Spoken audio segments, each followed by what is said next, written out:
Chapter 3: The Titanomachy and the Cosmic Divide.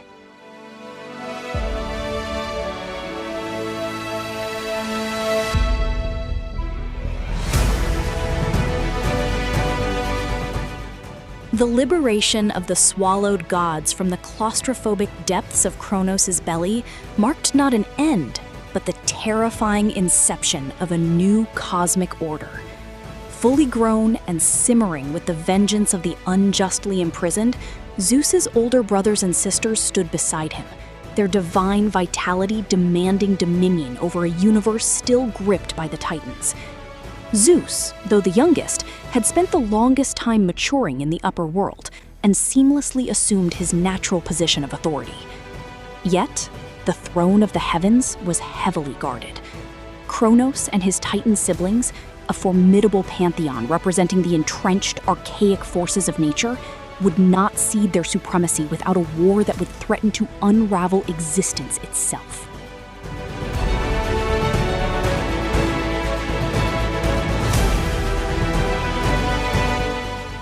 The battle lines were irrevocably drawn across the sweeping plains of Thessaly and the towering, rugged lower slopes of Mount Olympus. Thus began the Titanomachy, a brutal, earth-shattering conflict of attrition that tipped back and forth without pause for 10 agonizing years.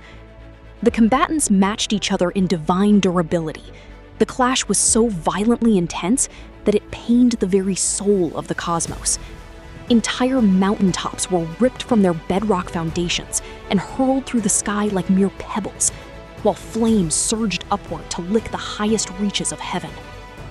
Deafening din and swirling dust clouds plunged the earth into a suffocating darkness, and the heavy thud of marching immortal feet sent violent tremors rippling down into the most remote abysses of the Underworld.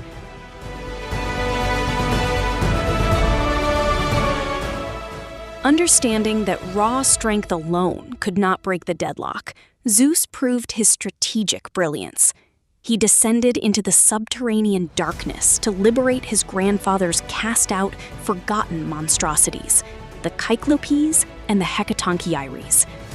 In profound gratitude for their emancipation, the three one-eyed giant craftsmen, Brontes, Steropes, and Arges, turned their unparalleled metallurgical skills toward forging an ultimate cosmic arsenal. For Poseidon, they wrought a mighty, earth-shaking trident. For Hades, a shroud of absolute invisibility.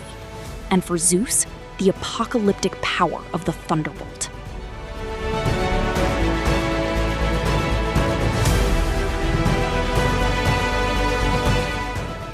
The addition of the Hecatoncheires, Briareos, Cottos, and Gyges shifted the tactical balance irreparably.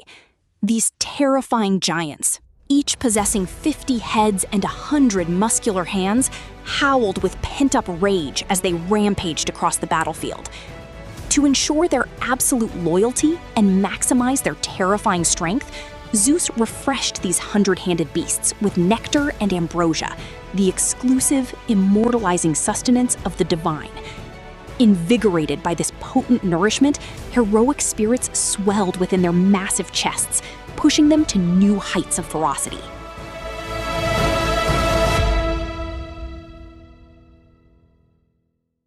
With the sky rent by the relentless flash of Zeus's lightning bolts, and the air thick with a barrage of stone artillery launched by the 100-handed ones, the Titans were finally overwhelmed and utterly broken. Stripped of their dominion, Kronos and his brethren were banished into the inescapable, suffocating depths of Tartarus, the lowest pit of the Underworld, where they were doomed to an eternity of imprisonment under the watchful, unblinking guard of the Hecatoncheires.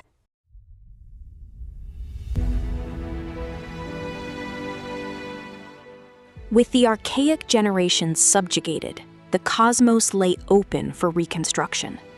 The victorious siblings ascended the many-folded peaks of Mount Olympus, far above the chaos of the ruined world, to establish their imperial seat of power.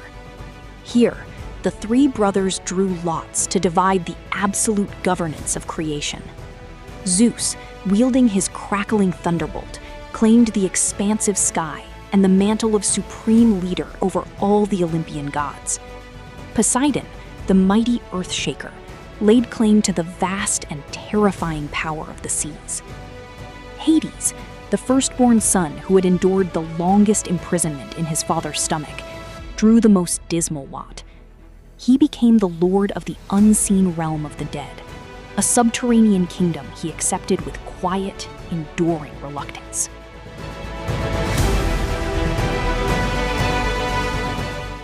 To solidify their new reign, Hephaestus, the master blacksmith of the gods, constructed magnificent palaces nestled within the sheltered ravines of the Olympian Massif. These colossal structures were built of impenetrable stone, set upon foundations of solid bronze, their vast floors intricately inlaid with glittering gold and precious gems. Above the clouds, where no rough wind beat and no snow fell, the new pantheon gathered in Zeus's golden courtyard, feasting on ambrosia and listening to the lyre of Apollo, secure at last in their absolute mastery over the universe.